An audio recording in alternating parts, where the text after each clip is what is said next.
In this video, I'll be showing you how to add a weather widget to the home screen of your Samsung Galaxy S26. So you're going to begin by long pressing on your home screen in an empty space to access editing mode. From here, you're going to tap on Widgets, then scroll through the options and look for the app Weather. Tap on it and then choose between the different styles that are available. So you can get weather and clock, or you can get weather only. So choose the one that you'd prefer to use and select it, and then tap on Add, and it should be added to your device's home screen. To move it around, you're going to long press on the widget like so, and then just drag it to whatever position you want.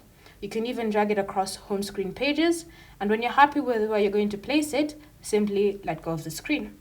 From here, if you want to customize the size of the widget, again, you're going to long press on it like so, and use these handles to make the widget smaller or bigger according to your preferences. Bear in mind this won't apply for all the widgets, just selective ones that allow you to customize how the size is going to be. From here, if you want to go a step further by changing the location or simply just customizing the widget, you're going to long press on it like so, and then you're going to tap on Settings. Under Settings, you'll be prompted to agree for your phone to access your precise location to provide local weather services.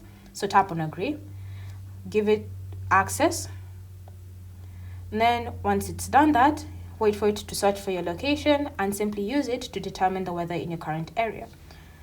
Now you can go back to the editing menu like so, and then from here you can choose to tap on Change to change the location that's currently being displayed.